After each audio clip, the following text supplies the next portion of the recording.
Hello, hello, hello. Look at you with your fancy intros, the chicken dancing. And... I was hoping we would get to do the intro with Ed in an empty chair. I was like trying to like sneak it in before he was back with his water. Welcome to JavaScript Girl in a .NET World. My name is Alyssa Nichol, and today with me I have two beautiful guests, Ed Charbonneau and Chris Gardner. Welcome to the... I can never find the directions. Welcome to the stream.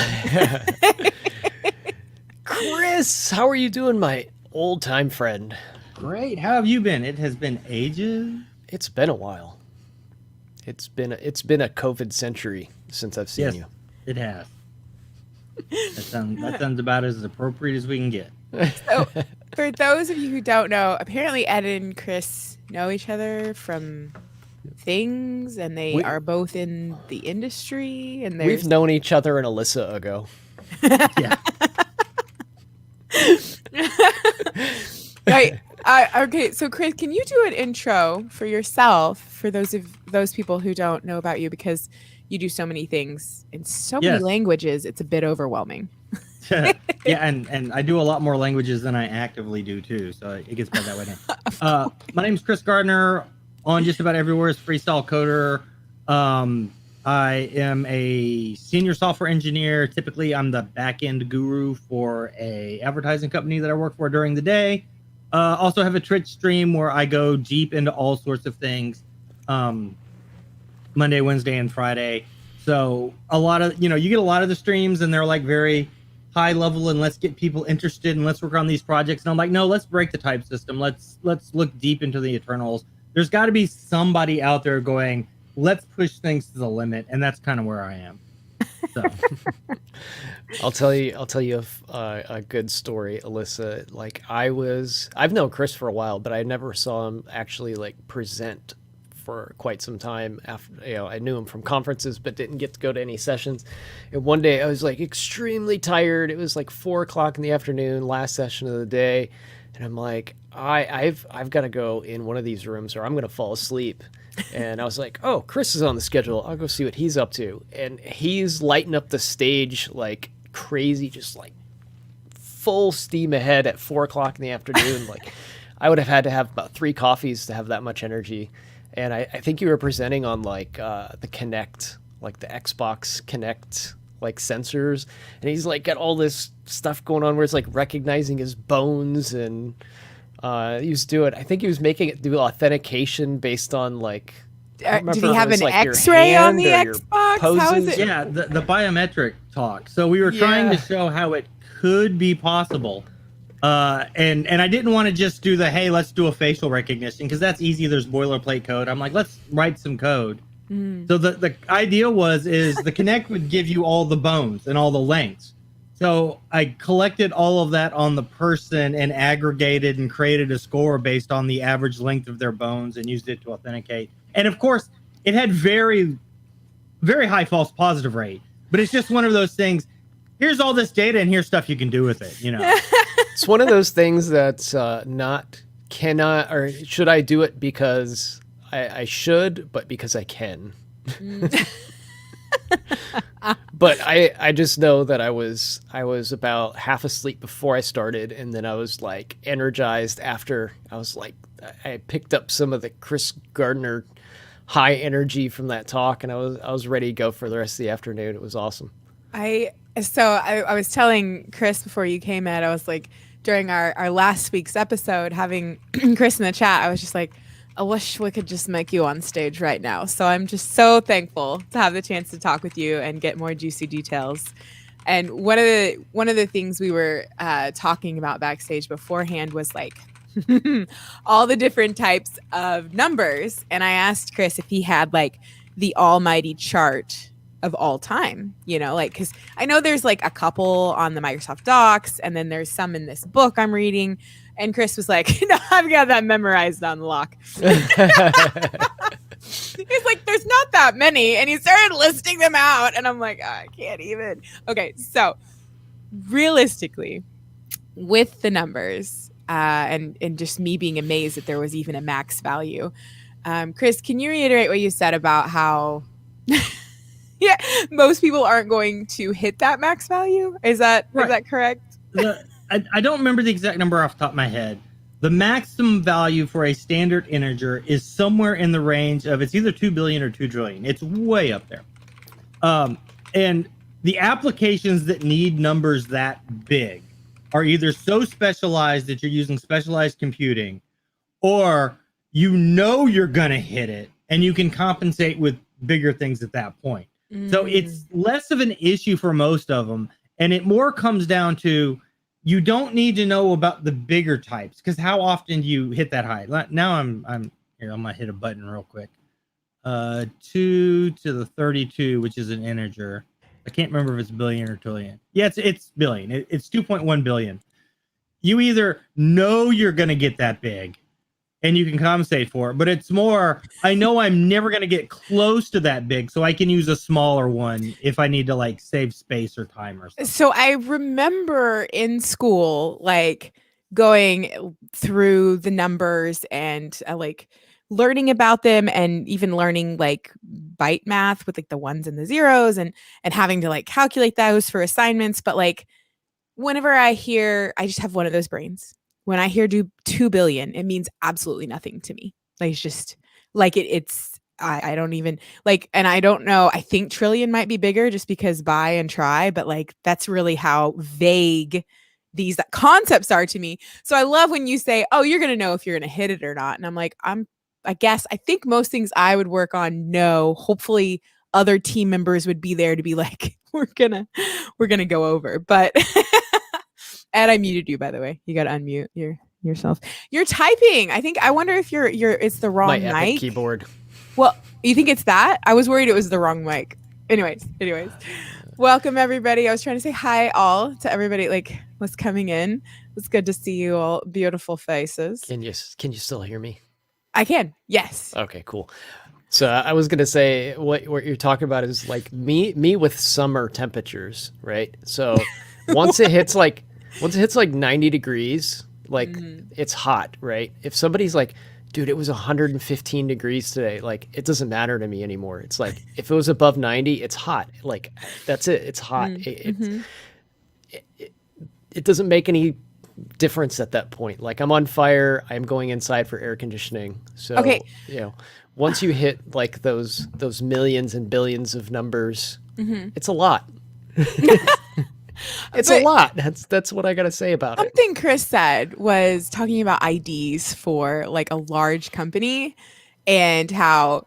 So I guess my question is it that bad to start off with a smaller numbered type and then just kind of like swap out as you go? Is that a possibility? Like what happens? There's definitely a possibility. And there's a general adage, which is start smaller because it's easier to make things bigger. It's very hard to make things smaller. It is. It's harder to take it back. Okay. Like if you're talking about it in the database field and you have like, oh, this text string is only going to be this long. You can make it longer if you have to compensate for bigger things. But if you decide you want to make it shorter, you now have to massage all the data and make sure everything's okay. And there's lots of stuff like that. So your rule of thumb is making it bigger, modifying that column and saying, hey, instead of being an integer, be a long is simple. Taking something that's bigger and telling it to be smaller, that could have complications that you didn't foresee. And apparently there are occasions when people need bigger than long, and long is the biggest. Yes. That's long the biggest type. Long is the biggest of the easy ones. Okay. Actually, wait, before we get to talking about the mega numbers, can we talk about the difference between signed and unsigned? Is that just like has negatives, doesn't have negatives? No. Correct. Yes. That is literally just has negatives, doesn't have negatives. That's what the sign it could means. Have a negative sign. If it's unsigned, it will always be positive. Oh, I thought it had something to do with like hardware because it talks about 32-bit signed. And so I was like, I don't know, those 32 bits are signing things down there. I don't know what they're doing. Okay, I'm with ya. We're talking about the actual positive negative sign. Okay. Right. Yep. Shut up, Ed. I see that smile. But yeah, so sometimes you do need bigger than long. And that's when you have to, this is where my brain kind of breaks because you have to bring in a library and that one's like faking larger numbers. Like what does that even? So at that point, there's a couple ways to do it, but you're going to lose. You're either going to lose precision or you're going to do more complex things. So if you're bigger than an unsigned long, and let's look at an unsigned long real quick. That is, let me clear out my calculator. 2 to the 64. And I'm going to rattle off a ridiculously large number to you that I can't even rattle off. You ready? This is the max value. 18,446, 744, 073, 709, 551, 616. That's a long. That's max. a long. That's the long max. Yes. Mm-hmm. So, again, huge number of digits. At that point, if you're getting bigger than that, you either have to. There's a built-in. Yeah, exactly. That's just a tiny number.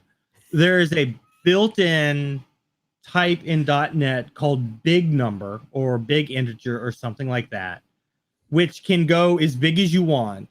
The problem is if you start looking at the internals, the way it does it is it treats everything like a string and it does math on it like you would do math on paper. Yes. And so it's really slow, comparatively speaking. That is the coolest thing I've ever heard. Big is as big as you want, but it is technically a type of string. Yes. Oh my God, that's so cool. We should all use big. I mean, except for the slowness, but that's so cool. But yeah, says somebody that it's somebody that was trivializing me over a CSS property that might be not performant. Now you're worried about performance? It's over here bragging about this cool CSS filter, and I'm like, is that performant, Ed?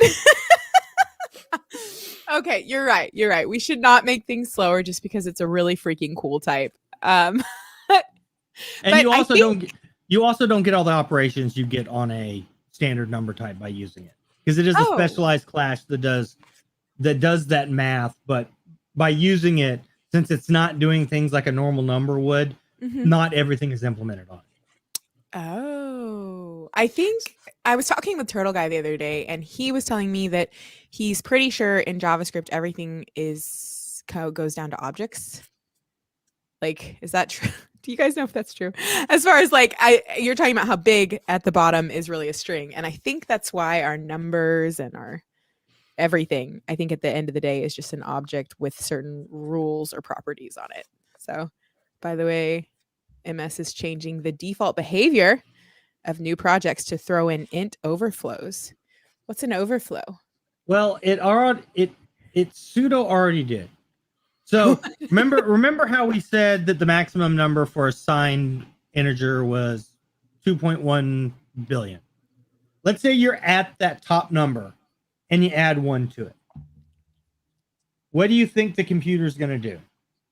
It's like undefined or something, because like or maybe it'll change it to 0.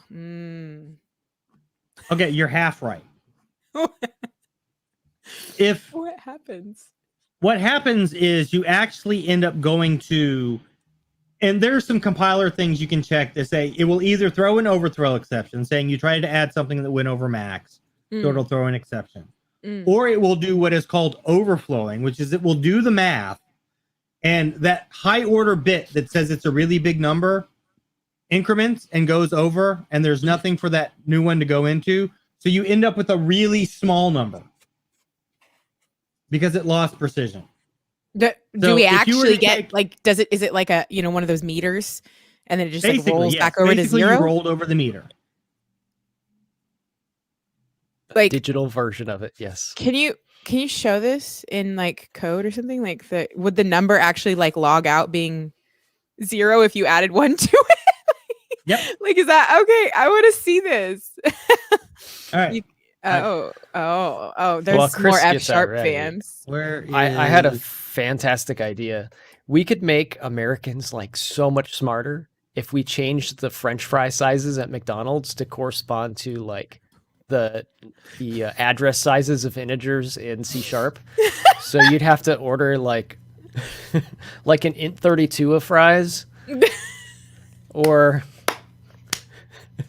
a uint of fries. I kind of want to make this chart now But like, like you just have like the labels are different for like, okay, so what would be the fry that comes in the kid meal and it's like the cutest little box ever?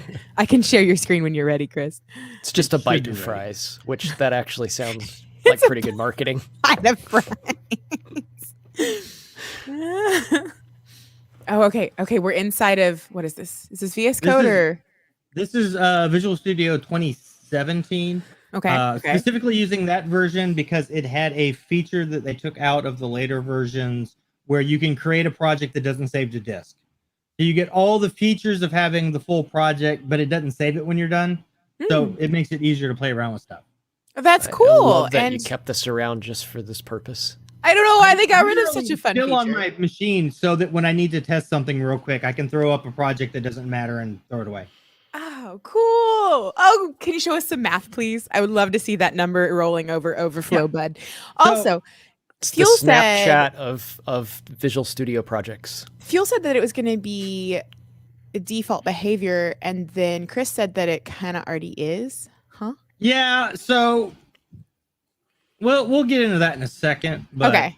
So right now, if I'm just going to say right line int, and it doesn't even have to be an int, dot max value, and then since I am not on the bad part about that feature that it throws it away is that you can't do it in .NET Core, so I have to throw in the read key to tell it not to just throw the results right away. Smab said that too many people forgot to save, so they lost work, so they had to get rid of it in 2018. So if we run that, here's our huge number, right? Give it a second to pop up. There we go. So that's our max value for an integer, just like we expect. Bigger, is that possible? Whenever you do the next one. Next time I do it, I will. If not, totally fine. But okay, so real quick, console write line, is that the exact same as console write? Yeah, it just throws the carriage return at the end. Oh, okay. All right. So now you would think now we want to see the overflow, so we just add +1, right? Now it's not going to let us do this. Now, if you see, it became an error. Why is it angry? Because the compiler knows that's going to overflow because it's two hard-coded values, and it's not even going to let you do it. Oh, so you have to trick the compiler? So we need to trick it real quick. Okay, how do you trick it? Dot max. See, but now you see it's a variable, and that variable could be anything. So now it's happy. Oh, that's odd. It's weird that it still doesn't know because it's like right there. Like I would have thought it would plug it in and know that that's still going to overflow. But now if we run this thing, and then I'll increase the size. It shouldn't matter because now we see we got, and I think at one point in time I had all this stuff bigger. I forget that it's not just. There we go. So now it's negative because it overflowed over. Wait a minute. I'm confused. So it overflowed into the negative bit, it looks like. Yep. So if this is unsigned. Yep. It so would if go we to do this 0. with a signed or an unsigned. Wait, can you add U in front of any of them? All of Pretty them? much. They all have that option? Yep. Okay. Unless they're natively unsigned, then they have a signed version. Oh, I don't know if you're that. doing this intentionally. Did you What? mean to do No, I saw what you int just max? Yep.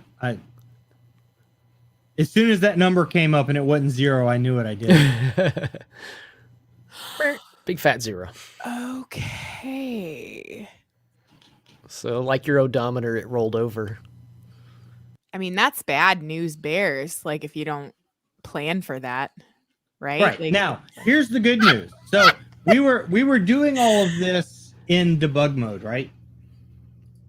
So I can sit here and I can turn it to release mode. And now when I run it, release mode? yeah, so this is like, it takes out all the debugging code. Oh, See, normally in release that should throw, but it did not. And I don't know why it decided to change my properties or my font. I wonder, why is this not really a topic in the JavaScript world? I mean, it might be. I just haven't, nobody's talking about JavaScript developers don't write real code. I mean, I wasn't gonna say it. Oh my Now, gosh, you guys!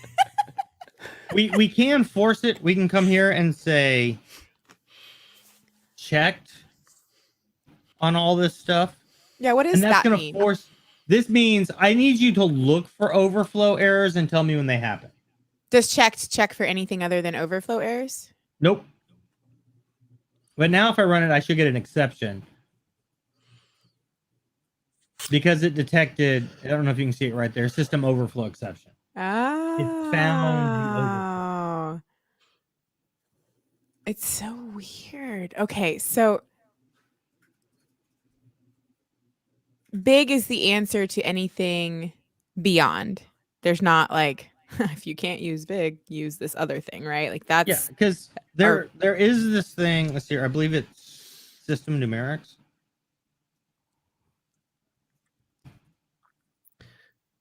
Yeah, another place we ran into this type of nonsense. If Or the system. I mean, maybe I don't know if Alyssa was born yet, but Y2K. Do you remember the Y2K thing? vaguely with everyone was worried about the. Okay, a question. Were people actually like were the computer people of the world actually worried during Y2K? Because surely the people who built the programs knew what was going to happen with the numbers, right? Like surely. Think the folks that were writing the operating systems and major code bases were worried about it, but fixing it. Okay, Fuel said that numbers in JavaScript don't have this because they're floats. Are there not floats in C#? Sure there is. Watch. There are. Smab said no, most of us weren't.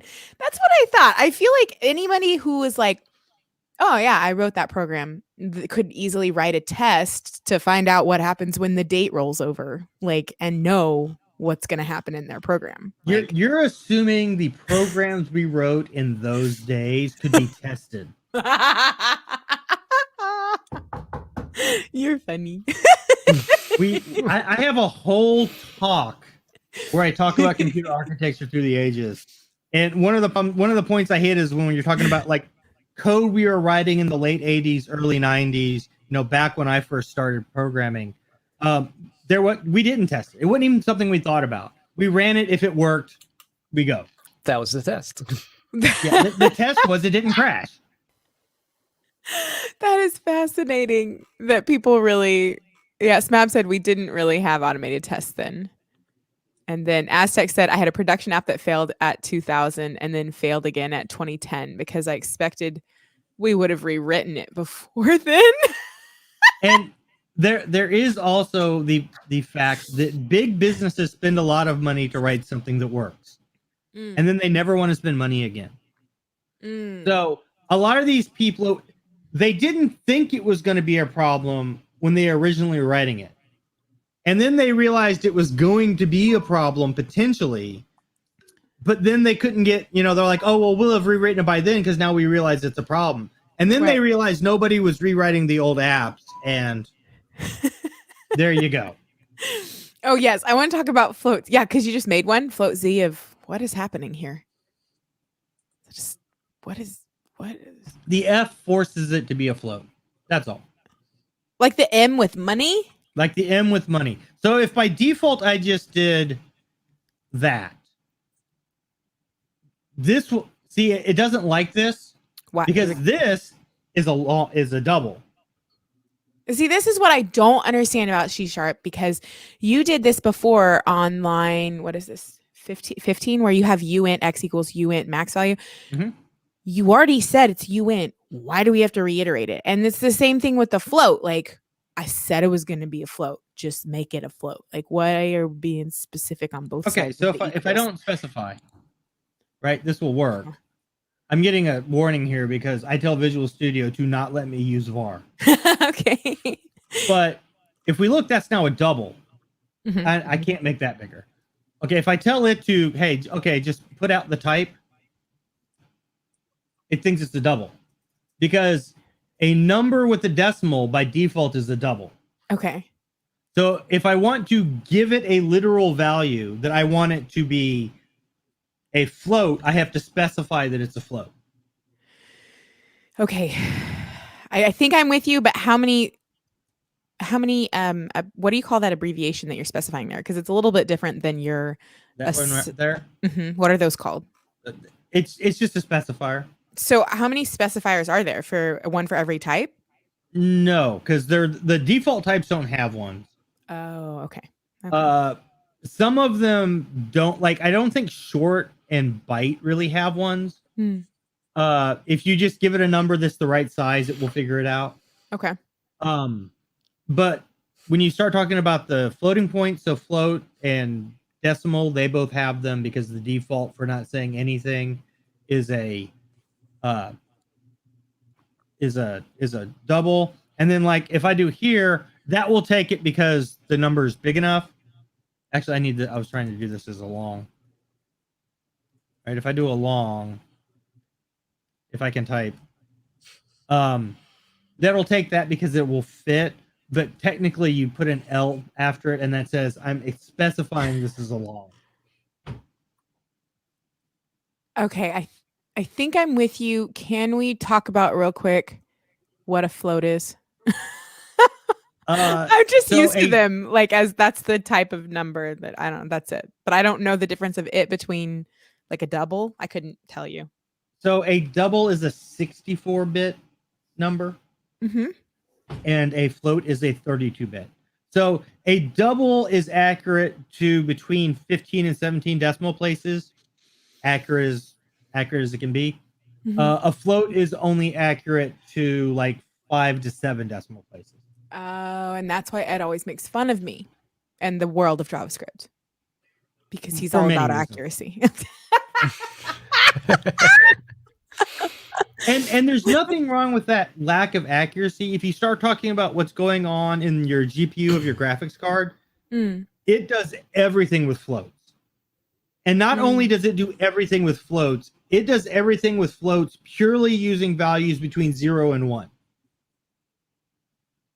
And it's using every bit of that accuracy it can get out of it. Yeah, Fuel's saying that doubles are great for physics, but suck for money. Yep. So. Okay. Because for physics, they can be absolutely huge. Another library I wrote, which is somewhere on my GitHub, I went through a path where I wanted to make extensions to the random number generator that would return any random type. And I had a standard trick I was using, and I tried using it on a double, and the max value of a double is so large.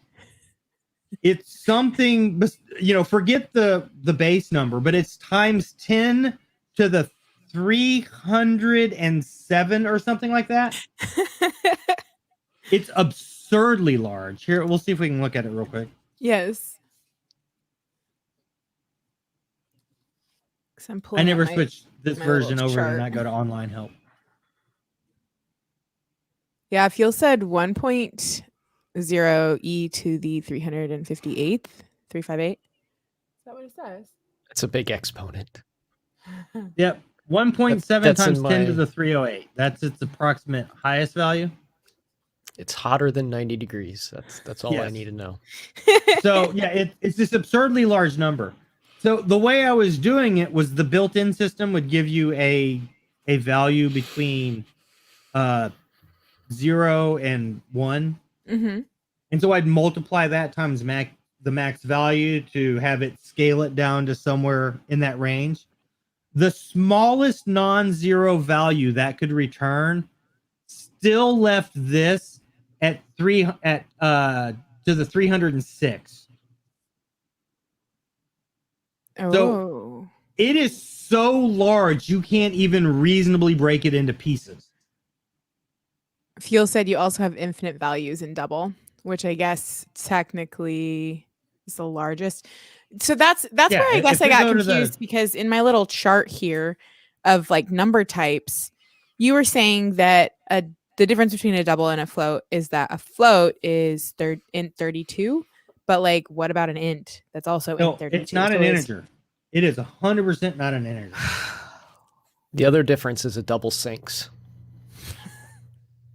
Neither of you are saying Chris words. just face palmed. Yeah, Neither of you are saying words that make sense to me. Well, if he double did a bad pun. sinks, He dad joked. That's why Are you dad joking right now? he is. All right, float let's jump over here real quick. floats. So if we're dealing with an integer, right, and we'll just do like a small one, right? There's the binary representation of an integer. Okay. Yeah. So far, so good. Yeah. And this is why if we had the maximum value and we added 1 to it, Yes. it would technically turn into that, but only those get retained. Which is Shut up. That's why it rolls. That's the why it rolls. coolest thing ever. Yeah, that bit falls into bit heaven. Does it Yep. really go into bit heaven? it It does. does.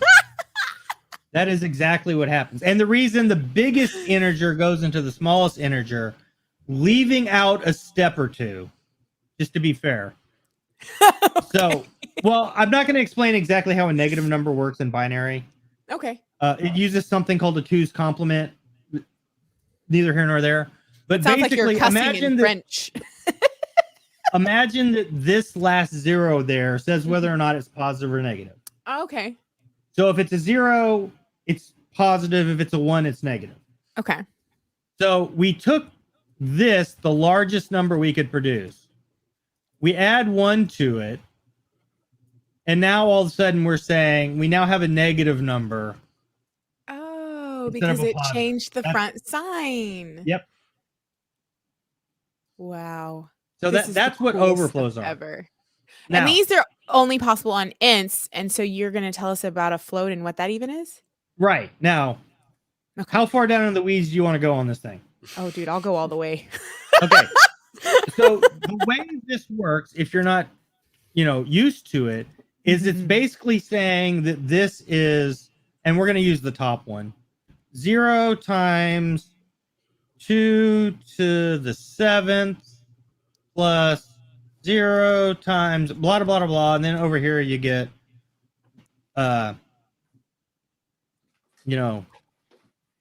2 to the 3 plus 2 to the 2, blah, blah, blah, blah. So this is saying 2 to the 0, which is a 1. If you just say 2 to the 0th exponent, that's 1. Plus 2 to the 2, or 2 to the 1, which is 2. Plus 2 to the 2, which is 4. So you start adding all those up. And it's basically just like exponential notation. This does become important in a moment. Right? So if we had the number 1, 2, 3, we understand that's 100 plus 20 plus 3, right? Mhm, mhm. Well, that's also 1 times 10 to the 2 plus 2 times 10 to the 1. And then here's the crucial part, plus 3 times 10 to the 0. Because 10 to the 0 is 1. That keeps us 1's position. This is the same thing it's doing in binary. It's just doing powers of 2 instead of powers of 10. And this is how floats work. This is how doubles work. But if you Oh. this is how integers work. But if you don't get this part, I'm really going to break your brain when I get to doubles. Okay. So you lost me on 10 to the 0 for the 3 because 1, 2. Yeah, let me look. That one. 10 to the 0 equals 1. So 3 times 1 is 3, which is why that position is 3. Oh, okay. Because we're doing 123. I gotcha. It's Yeah. that position. Okay. I'm so excited. Okay, that's how an integer works. Now, when we get to a double has 32 or a float has 32 bits. However, it's not stored that way. It is stored 100% in exponential notation, in a weird way. So you have a digit here, which is the signed digit. You have, if I recall correctly, something like 9 digits there. And here's where I'd have to look up the exact details, but that's neither here nor there, which are the exponent. So if we were saying 3.14 times 10 to the, and let's just say minus 5, right? So the number we're actually getting is 0.1234314, right? That's how we would express that in exponential notation or scientific notation. So this number is here. Okay. And then this is the actual data here. And it's depending on the size of the thing, how many digits. Now, here's where things get really strange and why we run into rounding errors. This is not a integer.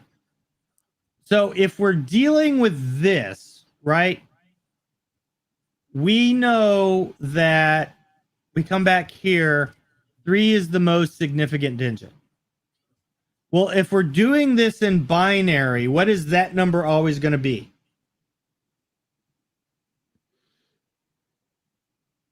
It's going to be a 1, right? Well, because yes.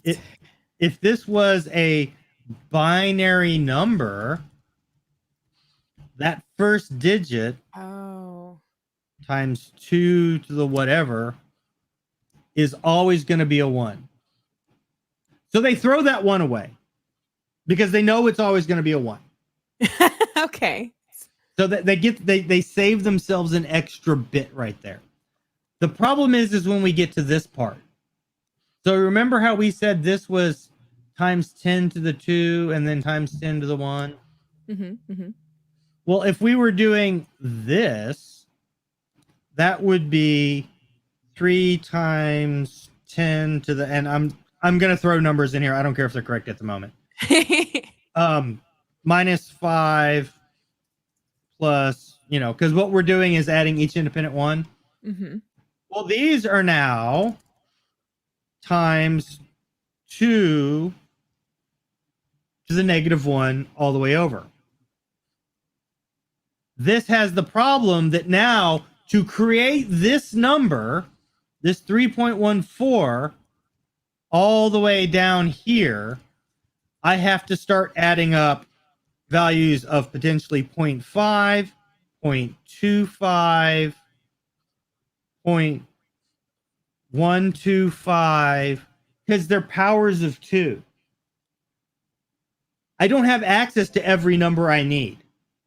Before I can get to the tiny numbers to make fine adjustments to get there, I may run out of bits. That's why they're not accurate and you have rounding error issues, because there's not enough numbers to express it. That Fuel said that Khan suggested that floats should be used decimal number system rather than binary in the 70s when he was with Intel and built 8087, but they said don't have time to change it now. We'll fix it later. So to your question, you were asking about why floats have a higher or doubles have a higher range, but decimals have more accuracy. The decimal type in .NET does do it to where this, this would actually be shifted to be 314 there, and the exponent would compensate for it that way.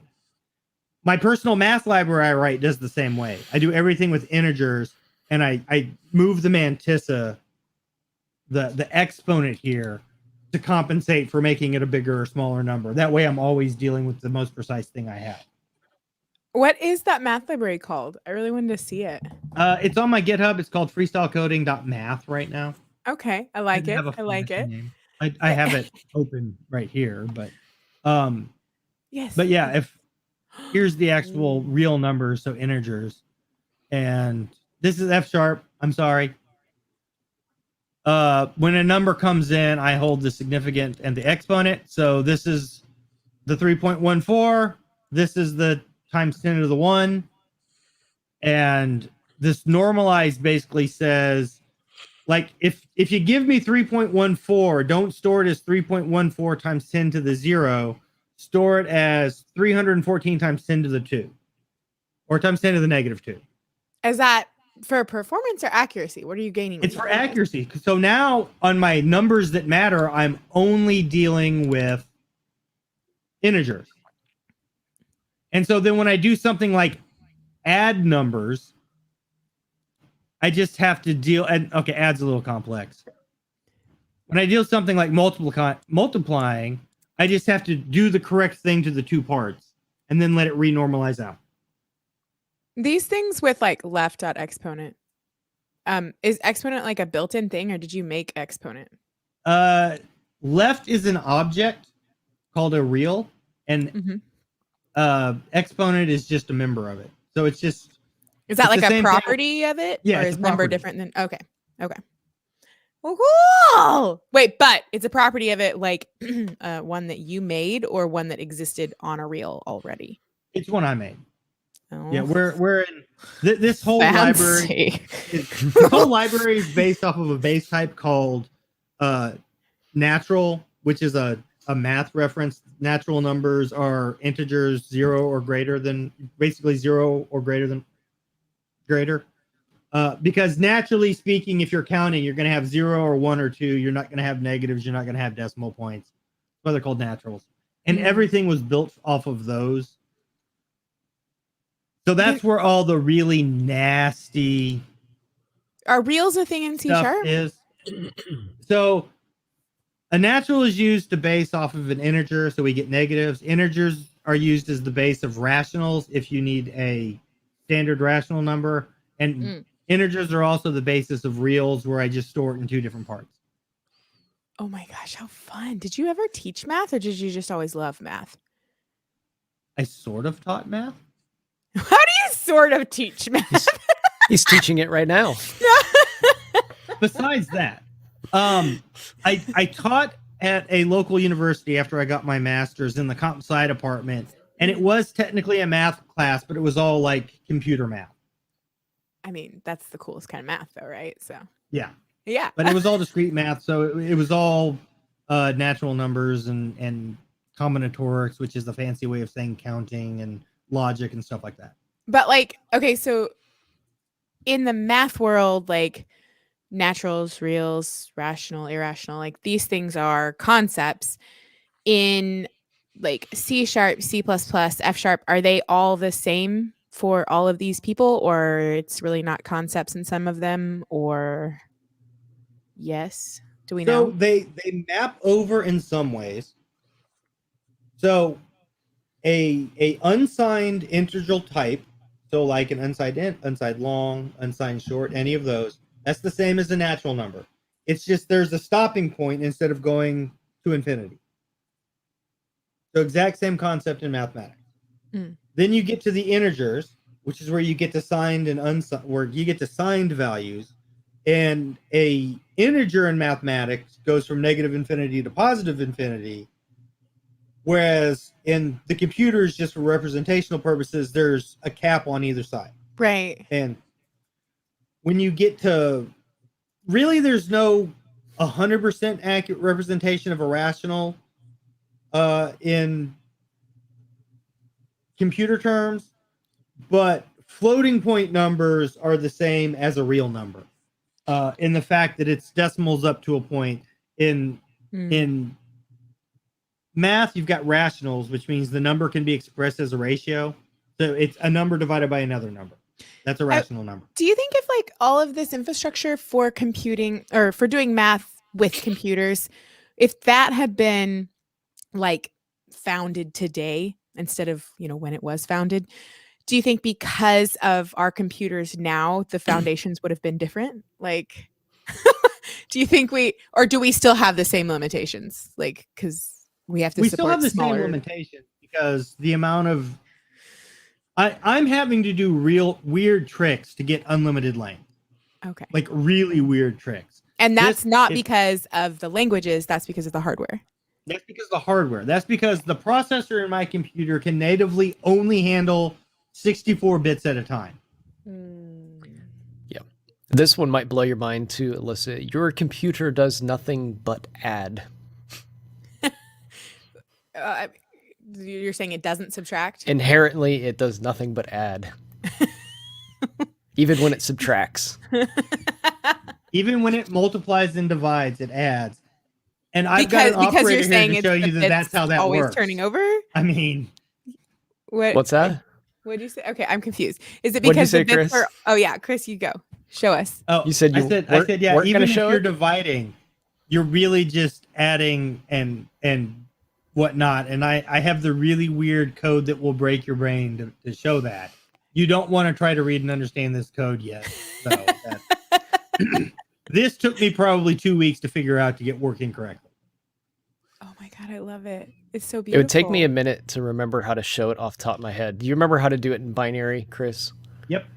The add or subtract? Because it takes... Does it flip the bits or does it shift them? I can't remember. It flips. It's called They one's flip. complement. Well, it's called Yep. two's complement. There was the old version was called one's complement.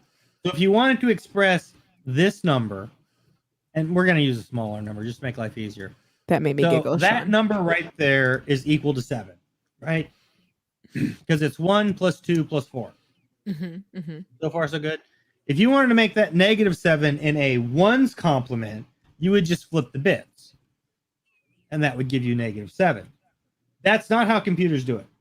Don't they do like a 1 0 1 1 so that like the sign is different, or are we talking about something else? So what they do is called a two's complement, which is the world's worst name. But the way it works is that they first flip the bits. Oh, I didn't actually flip the bits. They flip the bits, and then I needed spaces. They add 1 to it, and that ends up giving you 1001, right? So that's actually how -7 is stored. Isn't that the same as another number? Like, that's not a negative number, though, right? Like, Well, because if they all do this, then it works out. And the reason they do that is because now, remember how add said everything adds? So now if I take this 1001 and I add these two together, 1 plus 1 is 0. Carry the 1. 1 plus 1 is 0. Carry the 1. 1 plus 1 is 0. Carry the 1. 1 plus 1 is 0. Carry the 1. And this bit overflowed off. So now 7 plus -7 just equaled 0. So you're never subtracting when you're using your computer, ever. It's flipping the number and adding them together. It's negating it and adding it. are we done with surprises? Like, as far as types go in C#, when I go and I look at the other types, are they going to be as daunting as numbers were when I first saw a chart? Because you need a chart for your numbers. Like, are we scared of the future? Fundamentally speaking, no. There's one more concept you need to get across, and then there's one exception. Oh, I need to know what. Tell me. Okay, so there is this idea in C# that there are 2 types of types, so to speak. There's what's known as value types and reference types. Okay. All your standard data types, int, float, all those types of things, Yeah. they're all value types. They pass around by value. If you say pass this value into another function, it just gives you a copy of that value. Right? So if you start changing it around, you didn't hurt the original. Then there are these things called reference types, which are things it stores in memory, and we're not going to go into the details of how it does that. But the idea is they're so large, it doesn't just send you a copy of the value. It just tells you where to find the original. So if you start changing it, you're changing it everywhere. Because it's a reference of the thing, not the thing itself. Right. It's a reference to the thing you're dealing with. It's not a copy of the thing you're dealing with. A copy of the value. Are numbers ever references, or no? These are like strings and things. Numbers are only references if you ask. If you ask? Yeah. So and I'll give you an example. So I'm gonna make a little method here, and we're just gonna call it int increment, doesn't matter. Int also, there's a lot of chat about monoids. They're going way into functional world. Ignore them. Okay. But here we can say x equals x plus 1 because we're just incrementing it, and we're going to return x, right? No big deal. So I can come here and I can say we're going to borrow that part. I'm so excited. I can't wait to see. So if we increment 1, INC, not INC, and run that.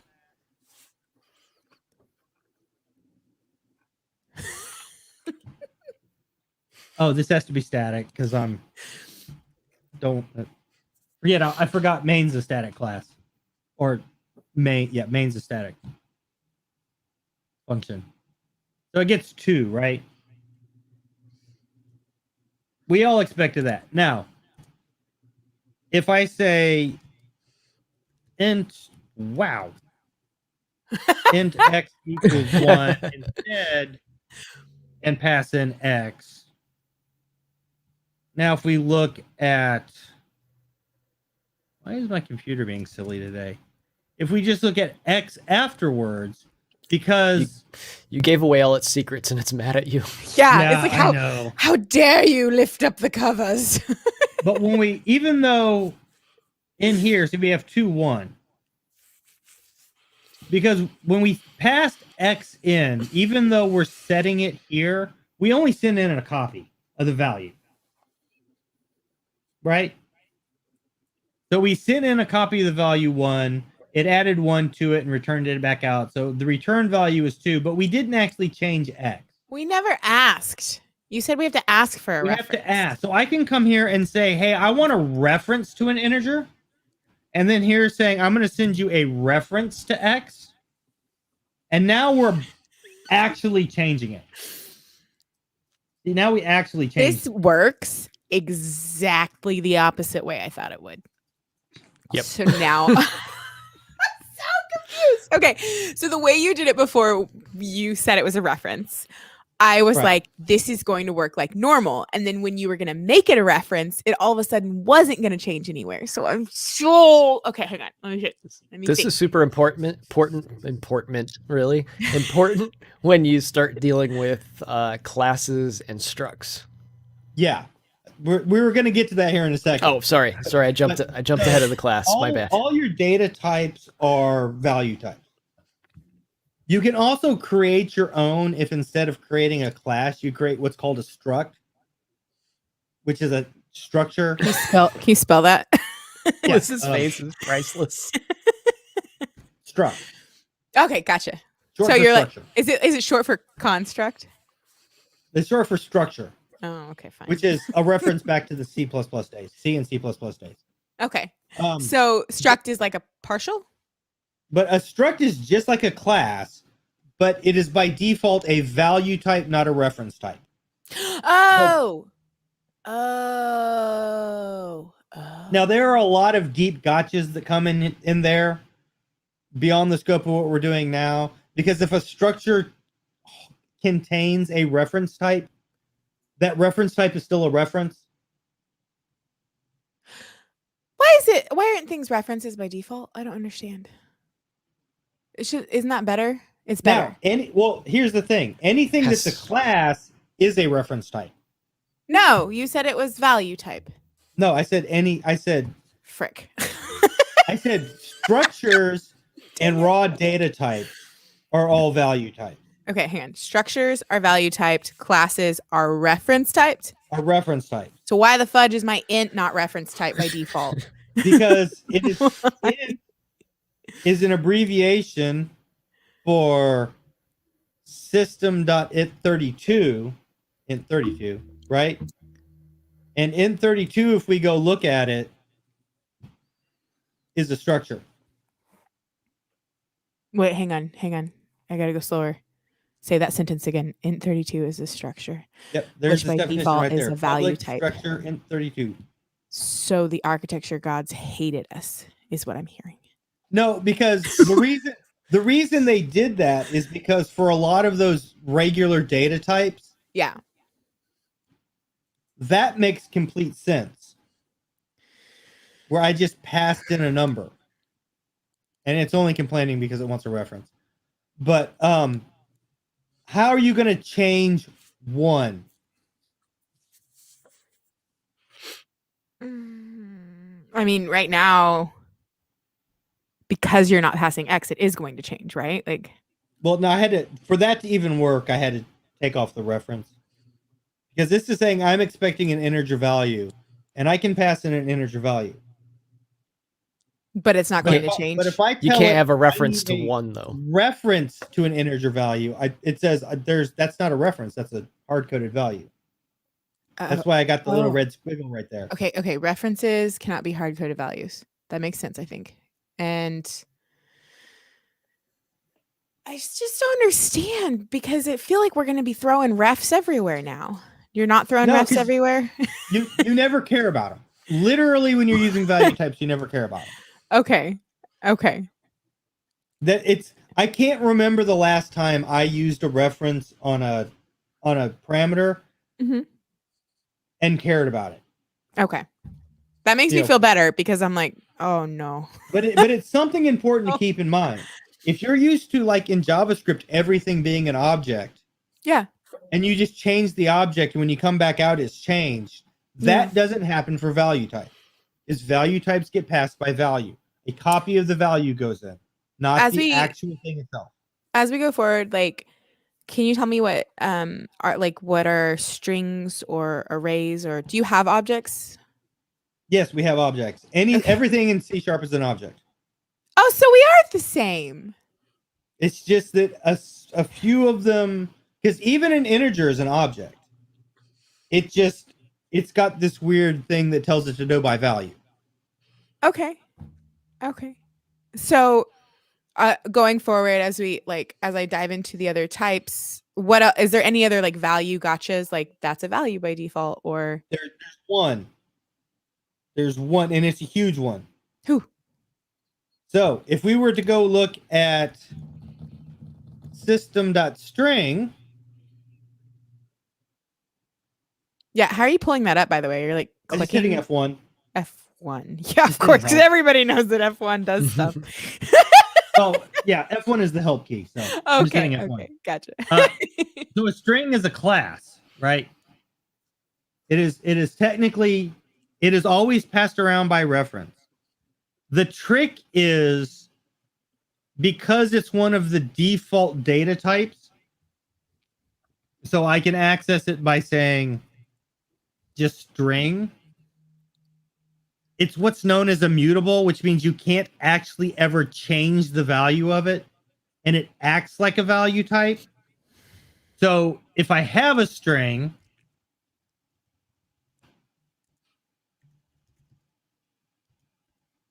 S. Okay, D. Right, so I have a string here. Technically, this is a class. It says so right there. It says so in the documentation. I pass it into a function. It passes by reference. However, nothing can change the value of that.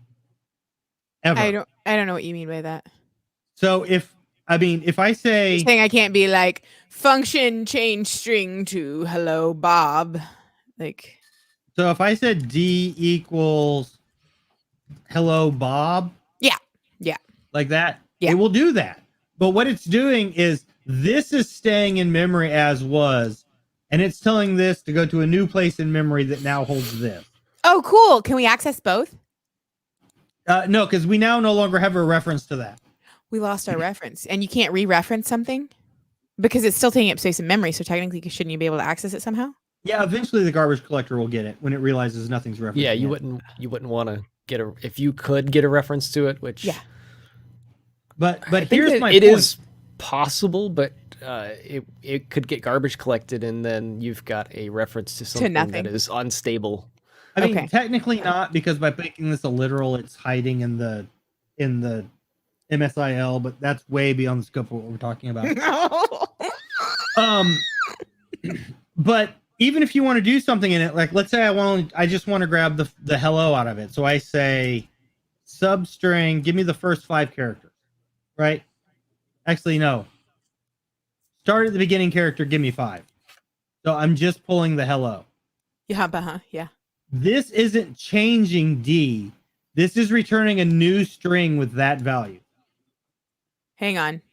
This isn't changing D. It's returning a new string with that value. But you haven't assigned it to anything, right? Don't you need to? Right. So I can go in here and I can right line that. And then afterwards I can do that. Let me clean up the x equals 1. So if we run this, there's where I pulled the hello off, but I didn't actually change the value of the other one. Yeah. This makes sense. But what I'm worried about is when I want to change the value of the other one. And because I feel like I'm going to have a lot of stuff just floating in memory that's not named. The garbage collector is really good. Oh, we don't have to worry about that. That's Yeah. not a worry. It's pretty fast at finding those things. Okay, cool. So are all values, the things that aren't references, are they... Oh, wait. Are all references immutable? Is that a thing? Does that mean like if you're immutable, you're a reference, or if you're a reference, you're like, is that the same? No. Okay.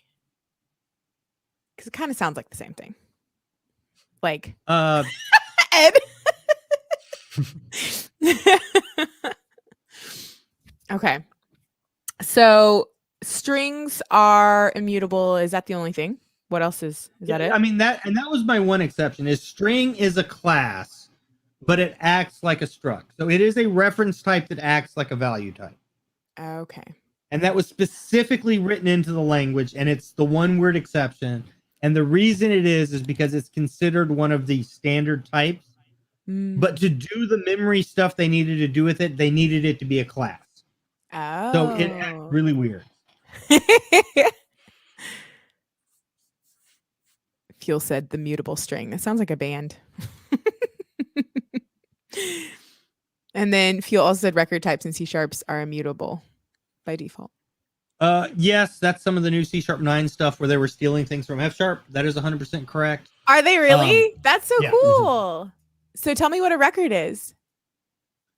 I would have to get C# 9 on this computer, which I don't have on this one. Is it? I was just imagining it's like, here, let me tell you what I think a record is. It's a class with properties. It basically is a class. It's Yeah. it's an auto-generated. So under the covers, the compiler just creates a class for you that has specialized properties that you cannot set at runtime. Yeah, and It's all shorthand is all it's doing. That FL stole stuff from ML, and really F# stole everything from OCaml. That was the language they stole. Okay, hang on. Pause.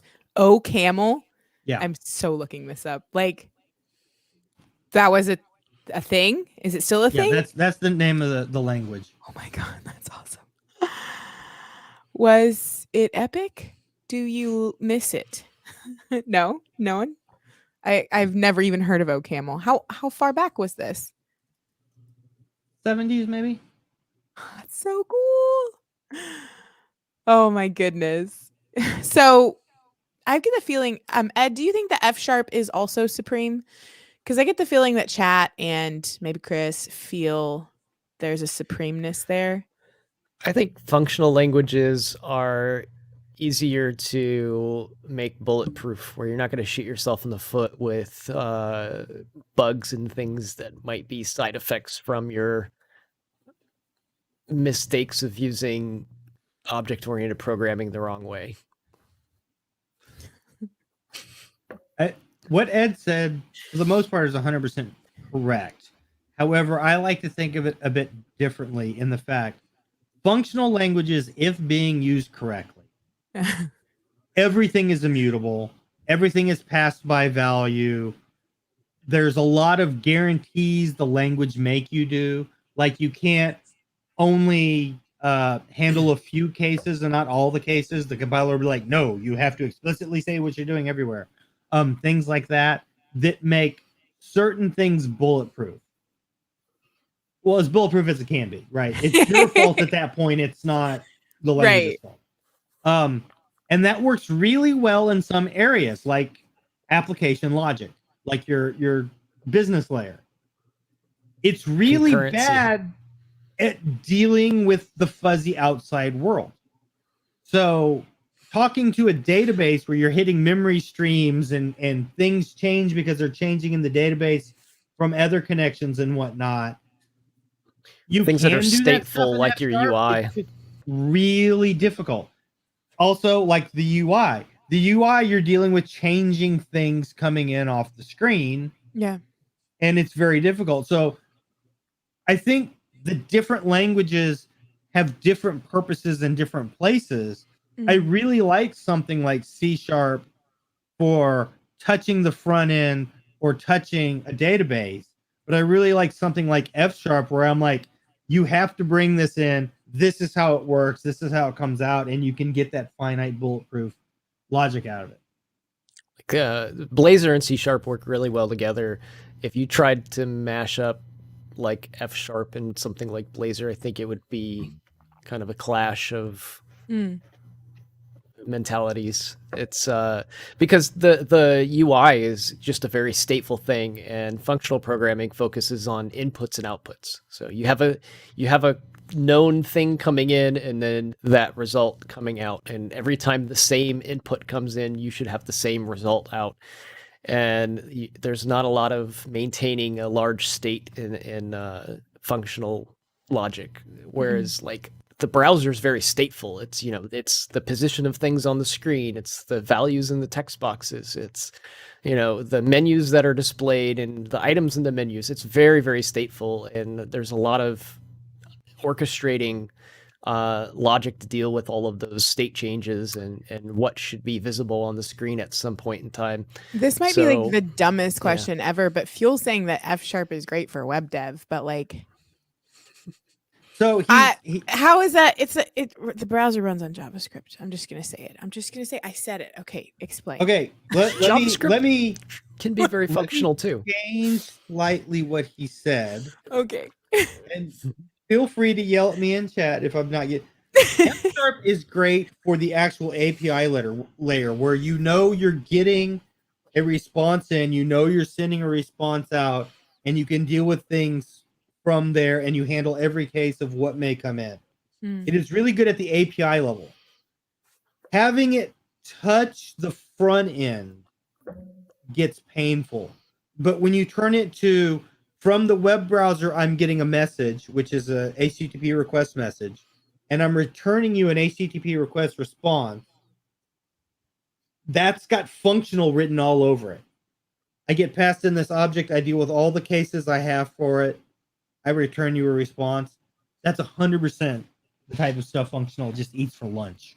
There was, so Fuel said that F# has many transpilers for F# JavaScript in Fable. And then also Code with Sean said, is there a running bet to how long Ed can keep from mentioning Blazor? He already has. It's okay. It's okay. The bet's off. So we've seen this in the JavaScript world as well with the web. So there's, what is it? Ember.js is the functional. Am I getting that right? Is it Ember? Elm? It's Elm. Yeah, you're right. Elm. It's Elm. I was so like, Elm Ember is very is functional. not functional. But folks that have approached Elm from the web world have kind of cringed a little bit. But if you're a functional programmer, then it's probably something that's easier to pick up and use. And your mileage may vary depending on what background you come from. So we see things that are very stateful, like Angular. React is actually more on the functional side, in my opinion. But Angular is very stateful, very object oriented. Is that bad? It's really all No. I understand. So it's There's- hard. It's hard for me to, I don't know, like hear people loving the opposite because it's kind of like just the way it is in my brain. So I'm like, I think you can mesh the two together pretty well, actually. Hmm. So knowing when to transition over to use functional code, and when you're up against something so stateful like the browser, it's like, okay, just might as well, you're going to be maintaining state anyway. You might as well just go ahead and use the right tool for it. And then when you get down to the logic bits of, say, your component or your controllers, or it starts getting into the back end, you could shift over and do functional style programming in C#. You could also write .NET in multiple languages, which is a thing. So you could have parts of your application written in F# and C#, and even VB if you wanted to. And is that those common? things, Have you seen that? I don't know how Mixing? common it is, but I've seen people do F# on the back end for their web endpoints and things, and then have either Angular or Blazor or something up front, and So consume the is web portion Blazor of it. is Blazor stateful? Oh yeah, very much so. Like that, it's on that side of the fence. It's not on Yeah, a matter of fact, like baked into all of the frameworks I mentioned, there is a very stateful thing known as a shadow DOM or a render tree, or however you want to phrase it. They're all basically exact copies of the DOM, and they're keeping track of state for the DOM, so you don't have to repaint the entire page every time something changes. So I mean, you want to talk about state management at scale. I mean, the render tree in Blazor is basically keeping a copy of the entire component structure that's on the screen at all times. And then say you update the value of an H1 tag, it's going to actually compare the state of the browser with the state of what has changed, and then pull out the one thing that's been diffed from those two pieces of state, and then update the browser to match. So I mean, it's the most stateful thing you're going to probably use. So trying to run functional code up against the UI is kind of just like swimming upstream. I love hearing what everyone's using in chat. Thank you, by the way. It's really cool. But O'Brien made me giggle. I use punch cards for the back end and cardboard signs for my front end. And to the point of, can you get them to switch the Yeah. F# math library? There are tests that run completely against C# and F#, and it can be used in either language. So here's an example of a library that was written in F#, but it compiles down to that MSIL that Led was talking about last time, and it can be consumed by C#. You have to be able to do that. You have to take a little bit of care when you're writing a few parts, but yeah, to get the different languages to talk generally is not a big deal at all. And that way you can use the best tool for the job and inside the actual project. Oh, this is so fun. I'm so excited. Also, it's it feels like .NET is a lot more open than I thought it would be as far as like the ecosystem and what you can use. I guess it just has been around for so long that everyone's been trying to mix and match with it. I don't know. It's just funny to me how many avenues there are. Like you could have 10 people in the room say, I'm a .NET developer, and that means 10 different things. Like Or 11.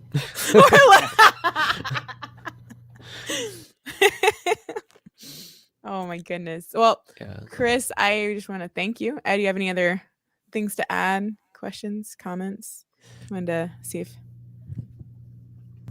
We will have to do a little like beginners functional programming stuff sometime. I won't not cry. not the F# stuff, but just show you some of the functional bits that are in C#, since you're learning C# things. Oh, that'd be so fun. Because the link library is essentially all functional style of programming, and can be mixed and matched with object-oriented stuff. If you had to put functional programming in one sentence, what would it be?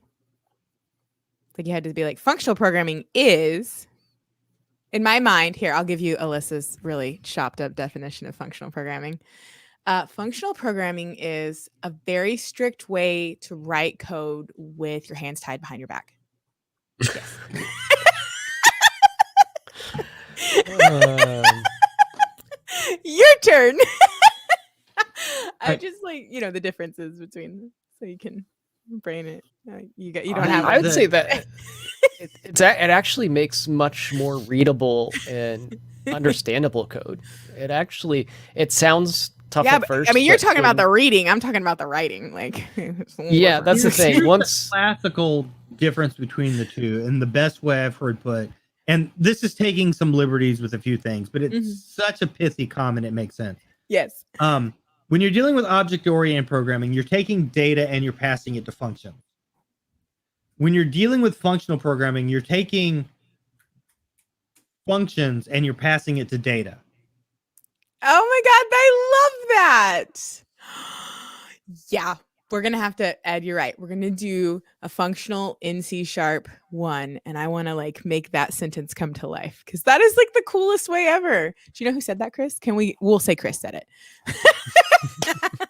No, I don't remember who I heard that from first, but it's one of those things that always stuck to me is you're taking this object full of data and you're passing it to different methods in C# or in object oriented. But in functional, you have this data and you say, now here's the function that I need you to transform, and then take that and here's a function to transform, and you're more passing functions into the data than you are the data into the function. Do you know Do you know which way came first? Or was there? Well, theoretically speaking, declarative came first, but that's neither of them. But it's closer to functional than it is object oriented. Okay. Yeah, I think the main thing is like when I was talking about inputs and outputs. I mean, it's a very mathematical approach. You always expect the same output based on the same input. So it just that where to me sounds stifling because you would not believe the amount of times I go into writing something and I kind of like figure it out on my way there. And I feel like with functional, I have to know where I'm going first. And that's terrifying. There's no room for refactor. Your first time has to be good. Otherwise nothing's running. Like there's room to refactor. I think there's a lot of refactoring that probably does go on. You just don't see that happening. You see the end result. You don't see the sausage getting made. But coming from the web experience again, like that's a very stateful thing you're working with. You have this visual tree of elements that's on the screen that you're working with.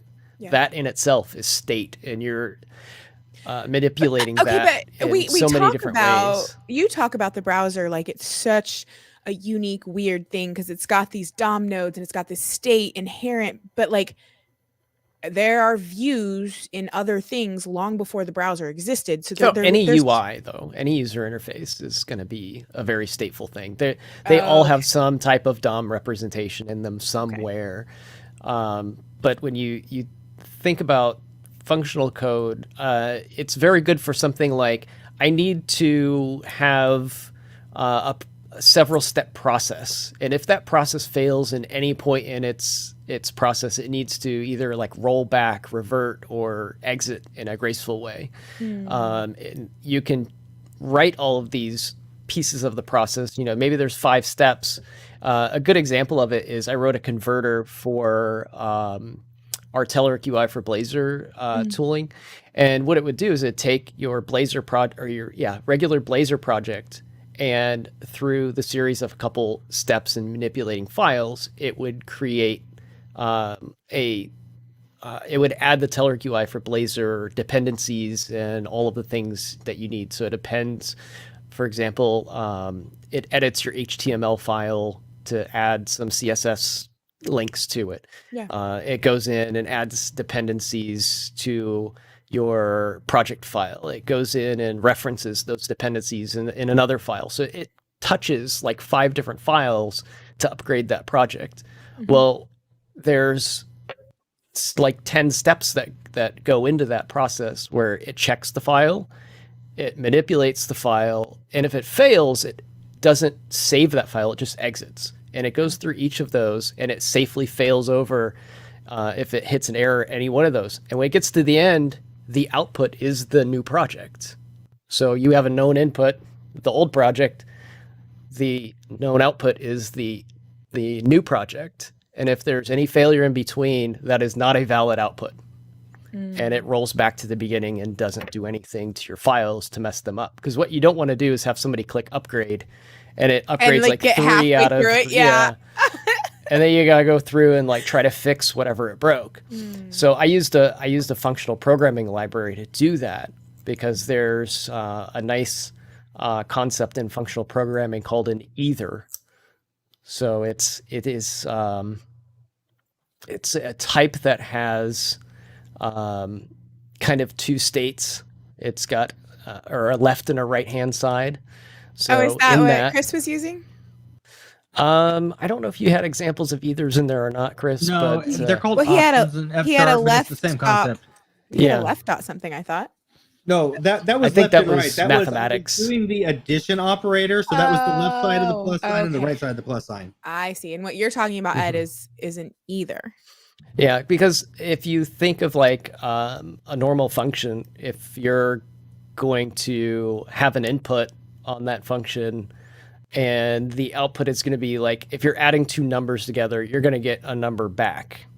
Well, what if what if for some reason you put the two inputs in and you get an error?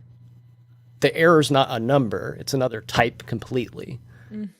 So you have a branch basically.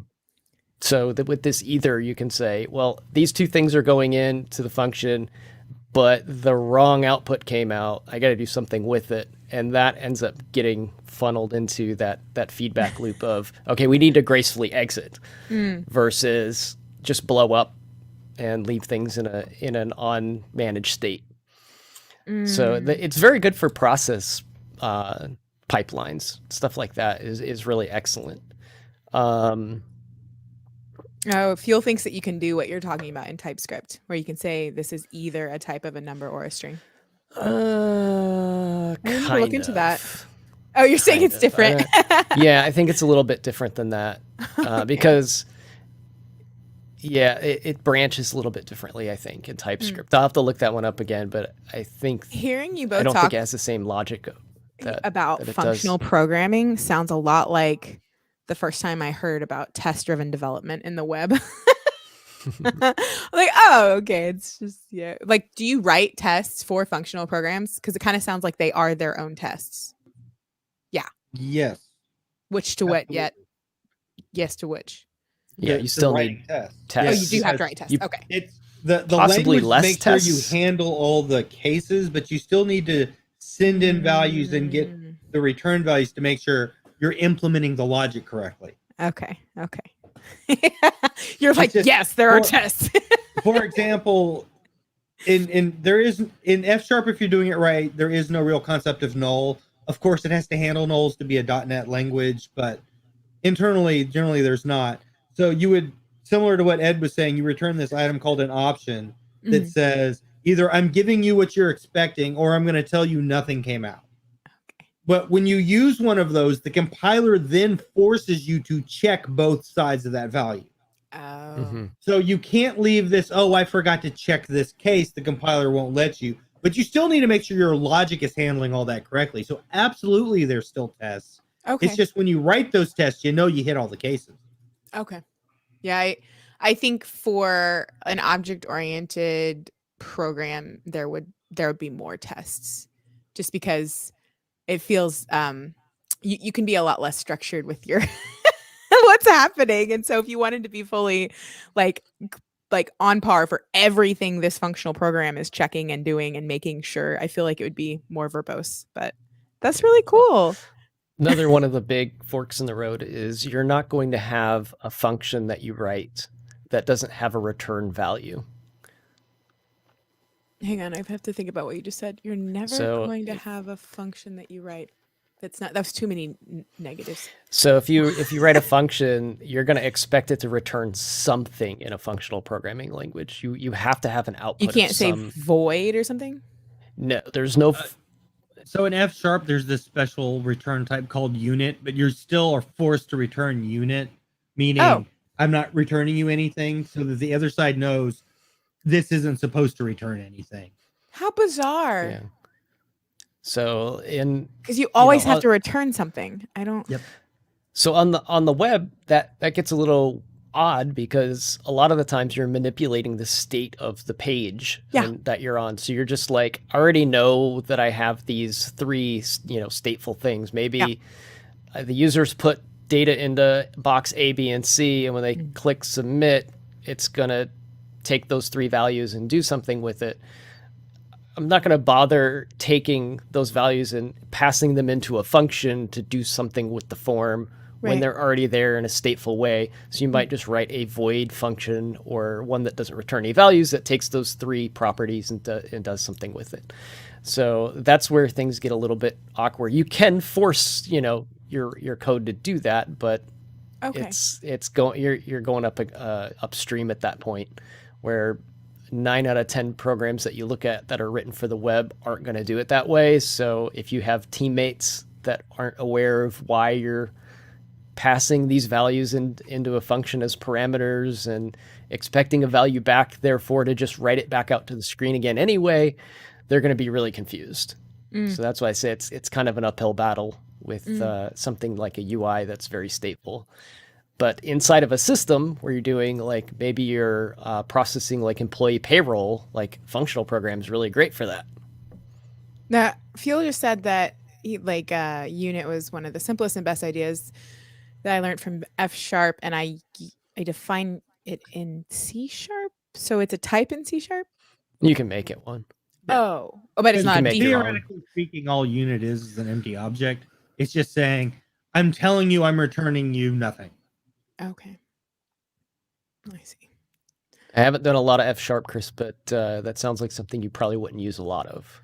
No, but for example, if you're doing something that is obviously not, going to be a side effect, like writing something to the screen, that function has to return something. It generally returns unit saying, hey, this thing doesn't have a valid return. It's because what I'm doing is outputting to the screen. Very cool. Yeah. Yeah, it does. It does sound like a cheat. Like if you're in F#, you really shouldn't be throwing units around.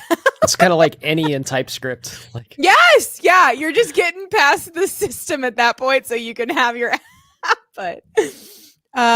There was actually a plug for you guys, which I didn't know that both of you were speaking at Codepalooza. Yeah? Yes. Is that true? Yeah. Are like in person, virtual? What's the event like? It's virtual. Here? Virtual. That one's virtual. I am speaking in person next week at that conference, though. Really? Yes. Are you excited? Is this your first back in person, or have you been to one before? This is my first back in person. Yay! Well, welcome back into the world. Do you know if any of it's streaming, or if people can look at you? I don't know much about that. I've read a little bit. I don't know how he's 100% handling that. I know for that conference there is both a streaming and an in-person component, but I don't know if he is streaming the in-person talks or streaming a subset or whatnot. But I do know there is at that and on that. At that is the in-person part. On that is the online part. So. Okay. Very cool. This is the one that, correct me if I'm wrong, is summer camp themed or no? Yes. Mm-hmm. Okay. Very cool. And what are you guys talking about at Codepalooza? Do you have talk titles? Yes. Yeah, I'm talking about responsive Blazor applications. So like multiple, screen sizes. How do you handle that? And what are media queries? And what's CSS grid? And what if I need to do this at runtime? What do I do? Very cool. What about you, Chris? So I'm doing 2 talks, one of which is where we kind of start decompiling C# and looking at the MSIL and kind of show how everything works behind the scenes. Ooh. And then the other one is literally talking about type systems and internal representations and how the processor thinks. So a lot of the type of stuff we talked about today. Oh my gosh, that's epic. Do you, since it's virtual, I'm assuming everyone can head over and find out how, because I seriously, all 3 of those talks. Is Codepalooza mainly .NET-y? Or do they have tracks that are? They have a little bit of everything. They generally skew a little .NET though, because that's where the roots are from. Yeah, Aim Dead says can't wait for Codepalooza to go back in person. Is it usually like the big event, or is it just one of the big events? I've never been to one. It's the biggest event for software in Louisville. Hey, is that why you're into it, Ed? Because it's See in your backyard. Like, Well, I helped start it. did you really? So there's that. I don't know these things, you guys. I only did their That's so branding cool. for the first 5 years. Oh, well, I cannot wait for that one. That sounds fun. Yeah. Thank you, Code with Sean, for doing that shout out. Oh, apparently Code with Sean. Do you guys know him, by the way? Code with Sean is speaking there as well and in KCDC. Don't know if we've met in person, but I need to, like, we've probably crossed paths. We should Yeah, connect I don't on the think we've Twitters, been in man. person either, but I will be at KCDC as well. So. Oh man, your lineup, man. You're like screw sticking in one spot. I'm flying everywhere. and Chris has a little event as well. Yeah. So Yeah. yeah, Tell us about. Oh, I also run DevSpace down here in Huntsville. So so we're excited. my shameless plug is our call for speakers is still open and tickets are on sale now. So there you go. If you want to go to the Space Museum, just use that as an excuse. Go to the conference, see all the great speakers and all that good stuff at Chris's conference, and then go tour the NASA Museum, and it is amazing. We did that one year for a road trip. It was a lot of fun. Bring that in the chat. So it is September 9th and 10th. The space. Yeah, the Space and Rocket Museum is fantastic. It Yeah. is really nice. Very cool. Well, thank you, Chris, so much, and Ed, for taking time out of your day to walk me through this stuff. I find it absolutely fascinating, and seriously, we'll be checking out your talks and events coming up soon. Excited. But thank you both. Any last shout outs? And chat, you are on fire today. You're beautiful. Mwah. I just want to say thanks again to Chris, of course, for just jumping in. Like, it was just like last week, wasn't it? Where, Yeah, I know, he I'm was in sorry. chat and he was like talking about some of the stuff, in chat that we were doing on screen. And I was like, you should just come on, Chris. And he's like, sure, why not? And it's always awesome to have friends like that in the community that we can have jump on the show. So thanks again, Chris. And then, of course, like, we have shows the rest of the week here too. So we've got a little VR show on Thursday, which I might have to cut short, but we'll talk about that offline. But we've got the Blazer show tomorrow, which I don't know what I'm going to talk about yet. So suggestions, I'm open for suggestions. But we have lots of stuff here, and Yes. of course, make sure you sub or follow Freestyle Coder as well. Chris, Yep. do you does anybody have a who should we raid with the rating? I've got the tool up to do this. Thank you. You're beautiful. So, does anybody have any suggestions though? Because if Anybody? there are no suggestions, we are going to go watch chickens. Yeah, he's not kidding. Okay, They're like I'm showing this little thing called Code It Live is live. Oh wait, let's see. Java X9 maybe.